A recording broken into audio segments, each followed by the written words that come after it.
Halo, selamat pagi anak-anak. Bagaimana kabar kalian? Kita berjumpa lagi di hari Kamis ini.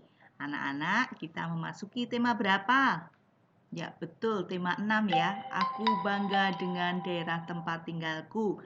Hari ini kita akan belajar PKN tentang pengaruh negatif perkembangan iptek di bidang ekonomi. Minggu kemarin kita berbicara pengaruh positif ya. Positif itu berarti pengaruh yang baik terhadap perkembangan ilmu pengetahuan dan teknologi di bidang terutama di bidang ekonomi ini ya. Sekarang negatif. Negatif itu berarti hal yang kurang baik supaya kita tahu dan dapat kita melakukan hal-hal yang lebih baik lagi supaya tidak terjadi yang kurang baik ya. Yuk kita pelajari bersama. Ini anak-anak, pengaruh negatif perkembangan iptek pada sektor ekonomi apa saja ya? Yuk dibaca bersama. Indonesia akan dibanjiri produk-produk dari luar negeri karena ada perdagangan bebas ya. Indonesia akan banyak nih datang-datang barang-barang impor, barang-barang dari luar negeri.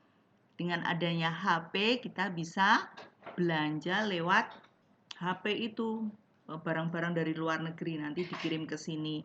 Itu membuat apa anak-anak?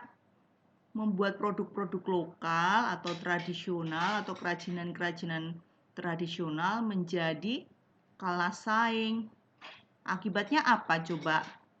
Ya, perekonomian untuk rakyat-rakyat di sini jadi terhambat karena kalah saing dengan produk-produk yang dari luar negeri.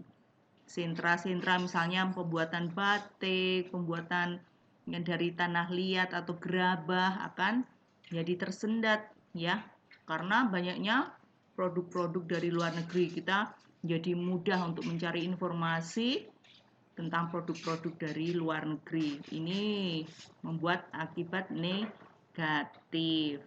Apalagi ya? Nih, cepat atau lambat perekonomian akan dikuasai orang asing karena mudahnya untuk menanam modal ya. Tadi ada internet, ada HP ya. Jadi orang-orang luar negeri mudah sekali untuk menanamkan modal ke Indonesia atau memasukkan uang untuk di suatu perusahaan sehingga menambahin modalnya perusahaan itu. Kalau modalnya banyak bagaimana ayo? Pasti akan lebih berkuasa dibandingkan dengan yang modalnya sedikit.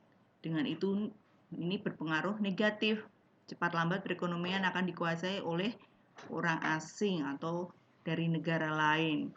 Karena penanaman modal yang begitu mudah. Apalagi ya pengaruhnya?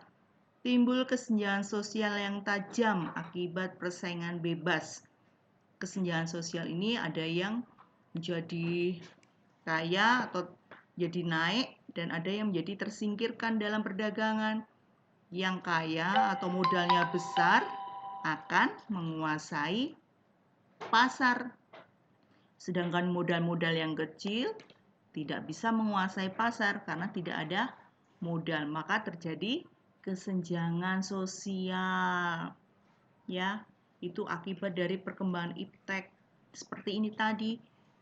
Kalau modalnya besar, dia akan mempunyai pengaruh yang besar terhadap yang modalnya yang kecil. Ini makanya timbul kesenjangan sosial. Apalagi sektor ekonomi rakyat. Ini seperti produk-produk rakyat, produk rumah tangga, contohnya usaha minuman kedelai, misalnya pabrik tempe, tahu, misalnya konveksi atau penjahitan rumah, itu menjadi sulit berkembang karena produk dari luar negeri banyak sekali mendatangkan misalnya baju-baju yang lebih murah ya. Koperasi itu sistem simpan pinjam yang bertujuan untuk mensejahterakan anggotanya juga akan sulit berkembang.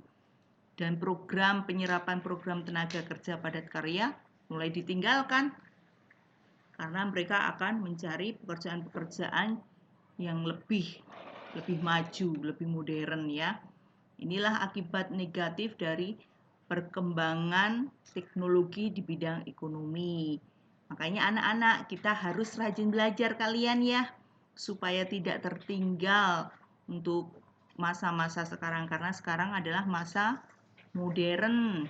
Apa-apa harus cepat, harus mempunyai keterampilan. Kalau tidak mempunyai keterampilan, akan susah mencari kerja. Maka yuk kita harus bersemangat berlatih. Bisa menjahit, kita latihan menjahit biar jahitannya bagus, bisa bekerja, bisa menghasilkan uang, bisa membanggakan orang tua. Semangat ya. Itu anak-anak pelajaran hari ini. Semoga anak-anak dapat bersemangat berlatih, menjahit, supaya tidak kalah di perkembangan zaman seperti ini. Pesan Ibu, tetap jaga kesehatan, jangan lupa memakai masker dan patuhi protokol kesehatan.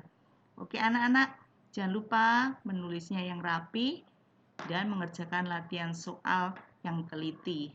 Oke, bye.